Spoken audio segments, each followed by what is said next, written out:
Bismillahirrahmanirrahim. Assalamualaikum warahmatullahi wabarakatuh.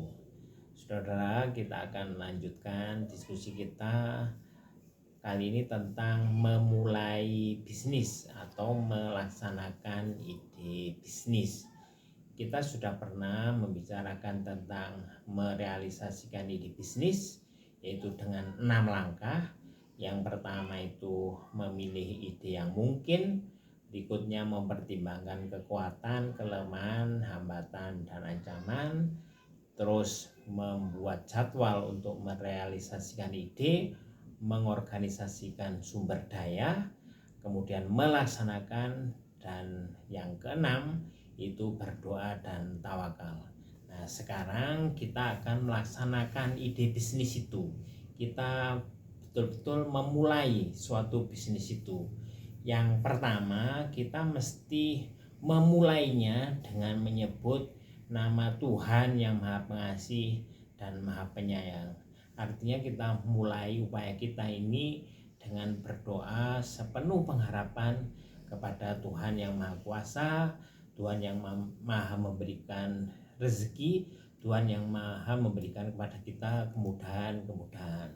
Terus yang kedua, kita mesti melaksanakan bisnis kita dengan penuh upaya, dengan doa dan tawakal.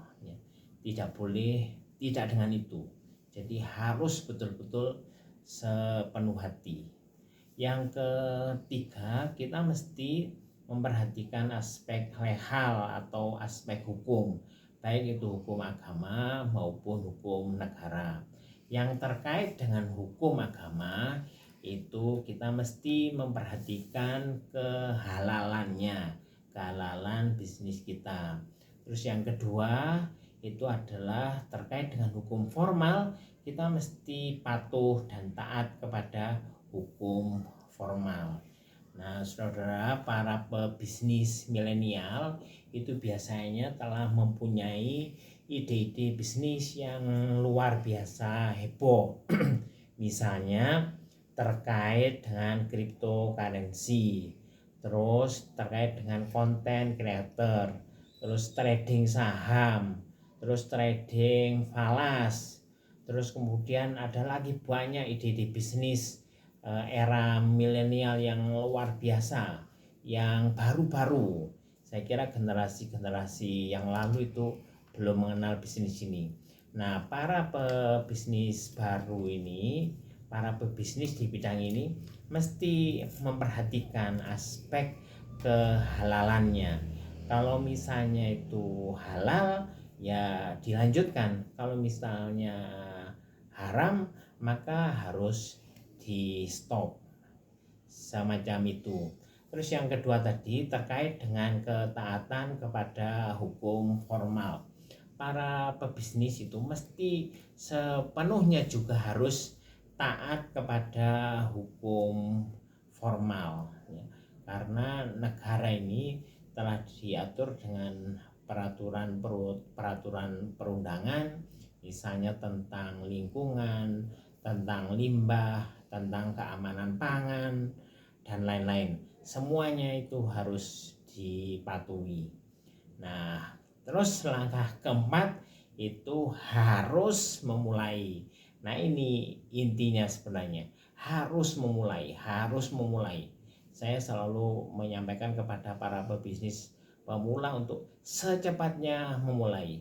Kalau tidak mulai sekarang, itu kapan lagi? Practice make perfect, ya.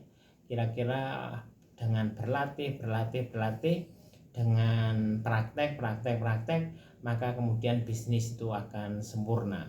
Bisnis itu seperti orang belajar berenang, seperti juga orang belajar leadership, harus dengan praktek. Kalau misalnya ketika praktek itu langsung berhasil, maka alhamdulillah, puji Tuhan yang Maha Kuasa.